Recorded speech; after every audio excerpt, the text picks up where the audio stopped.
both how are you? Making sure that we're able to make every single solitary person eligible for what I've been able to do with the COVID. Excuse me, with dealing with everything we have to do with.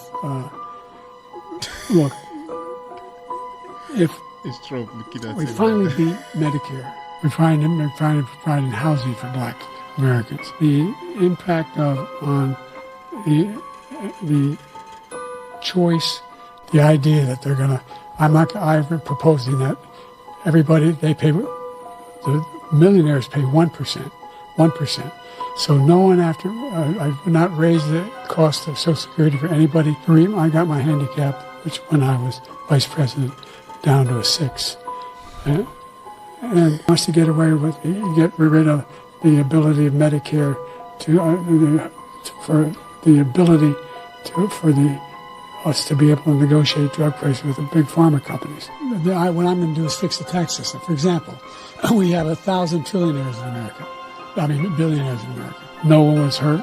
No one Israeli was accidentally killed, and it stopped. And I'm going to continue to move until we get the total ban on the total initiative relative to what we're going to do with more border patrol and more asylum officers.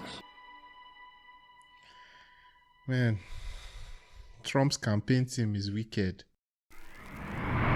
Hi guys, so like 51 million other people, I watched the presidential debates between former President Donald Trump and President Joe Biden, and it was a very interesting one. I have some thoughts to share. Why I'm choosing to talk about it is because it always seems to surprise me how similar the American democratic system and the Nigerian democratic system are sometimes. It seems that we just straight up copy America, like even in the most trivial things. If you remember in a past video, I pointed out how Atiku's campaign slogan in 2019, "Let's get Nigeria working again," was a straight up copy of Trump's slogan, "Make America Great Again." And both of President Buhari's slogans in his campaigns, they straight up mirrored Obama's slogans. Buhari's first slogan in 2015 was "Change," which was a copy of Obama's slogan in his first campaign. And his second campaign slogan was "Next Level," which was also a copy of Obama's campaign slogan "Forward" during his second election campaign. There's even some similarities with how President Buhari grabbed power and President Biden, campaigns that took place just before they entered. America had the Black Lives Matter campaign, which, started a whole wave of hatred towards Trump.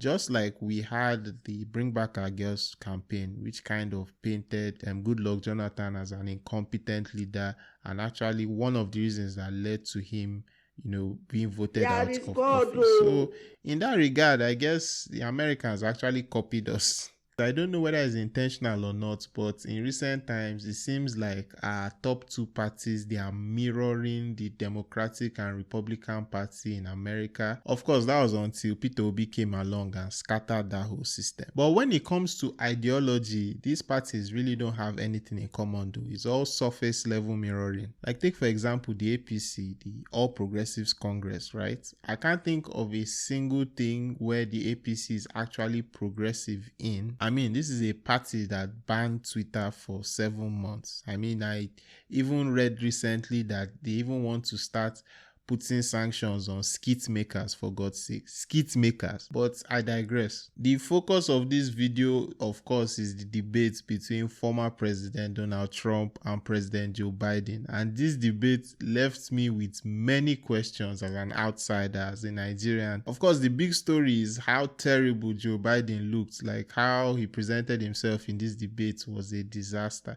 The first red flag I had, like while watching this debate, was when he walked out. Because he walked out first, he was like waving to a crowd that wasn't really there. Then he kind of pointed to the podium like Trump was already there, or I'm not quite sure what he was doing. It kind of reminded me of the WWE during the pandemic, where there were no crowds, but the wrestlers had to like keep pretending like there was somebody in the crowd. So they kept doing their taunts and all that. I wonder how someone like LA Knight would have survived the pandemic era. There is no way that Biden's handlers or his team, did not know that he had those issues before allowing him to come out. And that struck me because it shows like there's actually a level of accountability that the American government has to keep to their people. I mean, they could have just decided to do like us in Nigeria and say that he's not coming for the debate. In the past 2 election cycles, we've had incumbents, that's the presidents,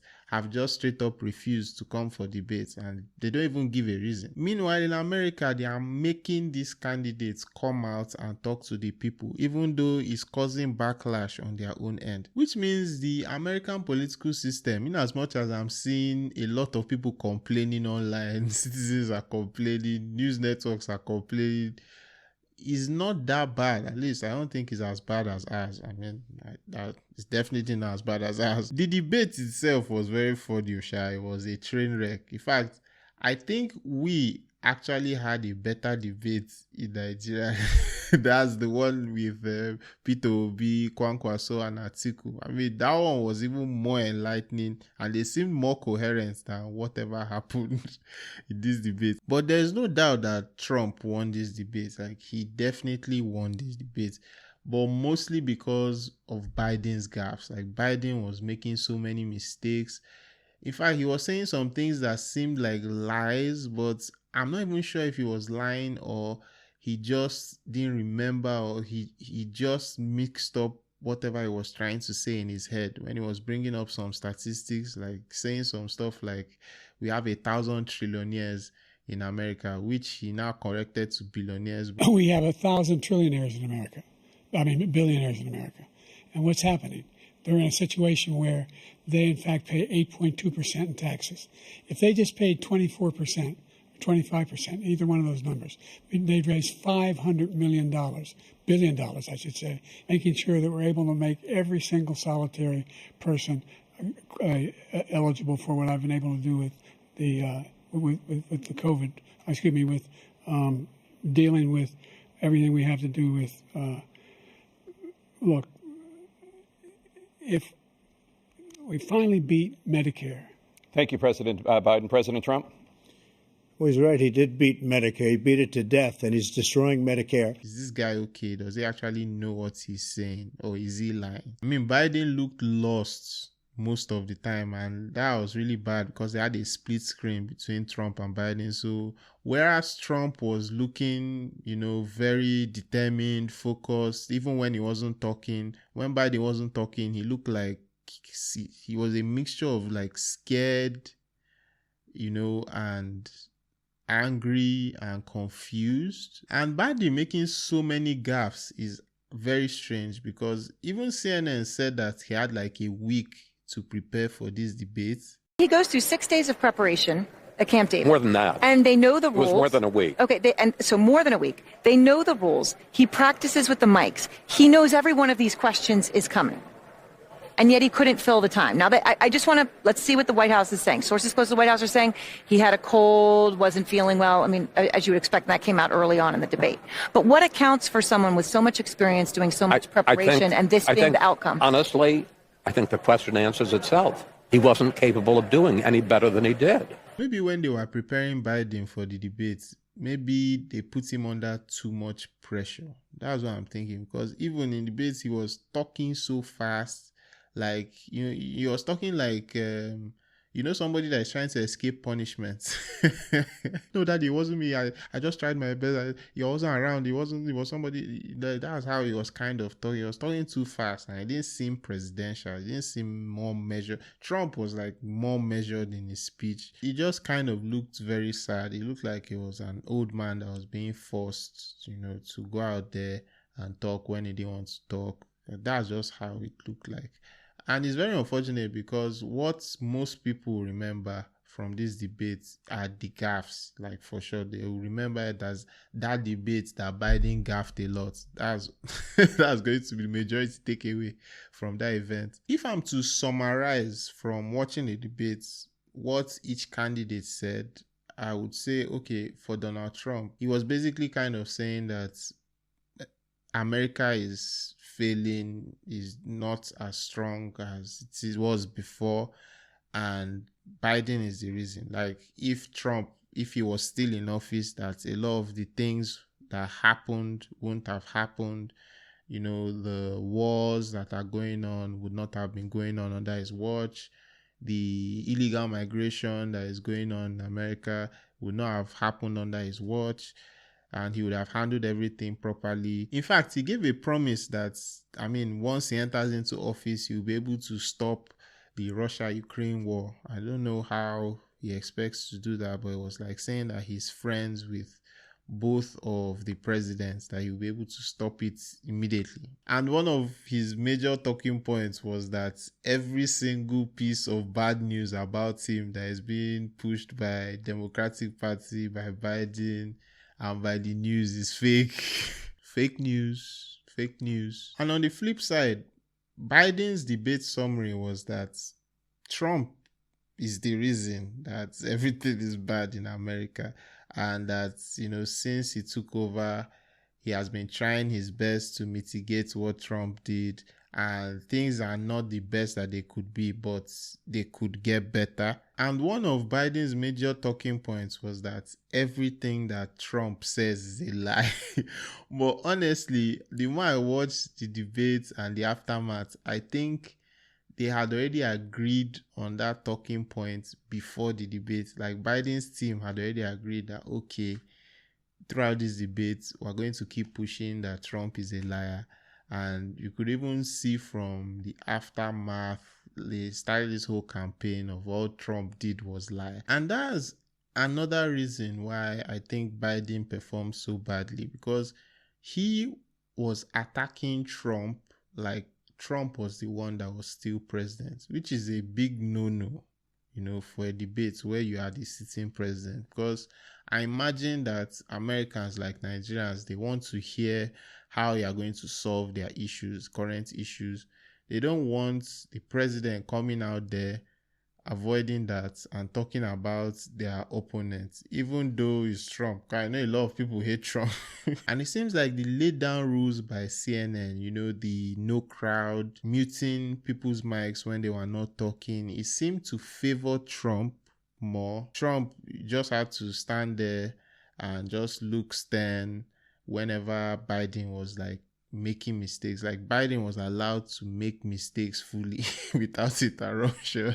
And it also meant, like, when Trump had his own talking time, like, you could not interrupt him either, because I remember in past debates there were interruptions against Trump, like when he was talking as well. So I guess that wasn't something that they anticipated. Trump now had free rein to talk whatever he wanted to talk within his time, and of course he used the time to push out all those his campaign talking points, all the fake news, all the migration talk. In fact, I think he was even kind of like, at a point, instead of talking about the major issue, he would kind of twist it and talk about issues that favored him.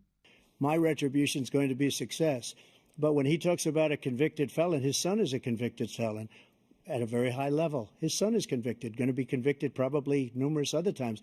Should have been convicted before, but his Justice Department let the statute of limitations lapse on the most important things. And it worked, on the most part. It worked for him. Congratulations to him, I guess, for winning the debates.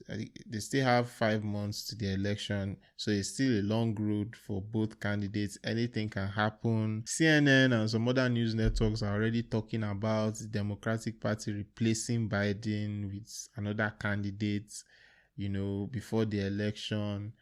And I don't know how feasible that is. And there's a question of, is there another candidate that is popular enough that if they replace Biden now, that they would be able to defeat Trump? That's very interesting. Would the candidate be Kamala Harris, his vice president? Would she be the one to take over? Because I keep seeing that she has a low approval rating. In fact, they have multiple problems.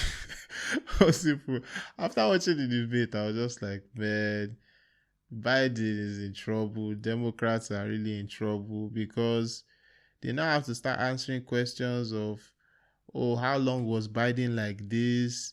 So, oh, you knew he was like this and you were still pushing him on to us. Even if they say, okay, Kamala Harris, come and run, it will now be like, oh, why were you covering up for the president? You get what I mean? It's just bad all around. It now seems to like validate a lot of the things that Trump had been saying in the past. Can't talk, he can't walk, can't find his way off a stage, can't put two sentences together, although he has agreed to debate, so I don't know, maybe they know something. He's all about disinformation. Pilots come in, he said, I used to fly a plane. Truckers come in, I used to drive a truck. People come in from Minnesota, I used to live in Minnesota. Right? He is so full this guy. And that's where it really hits Democratic Party. But who knows, anything can happen. We'll see how it turns out. But I am very invested in the American election now. I guess, America they always do this thing so well that they get other countries invested in what's happening there. And they now start kind of setting the pace for other countries. It's just, sometimes I think like their political sphere is entertainment, but at least they are accountable to their people. That's what I appreciate about them. I wish we could learn that we could have some strong and accountable institutions to the people. That can be what we emulate instead of emulating slogans like next level. What the hell is next level? So those are my thoughts on the American presidential election debates. What did you think about that debate? Is there anything I said that you have an issue with, or do you agree with my analysis? Let me know in the comments. If you liked what you heard, please do like and subscribe and share this video if you can. If you didn't like what you heard, well, I don't know, maybe a Biden supporter. Thank you so much for watching. My name is Obi King, and I will see you guys in the next one.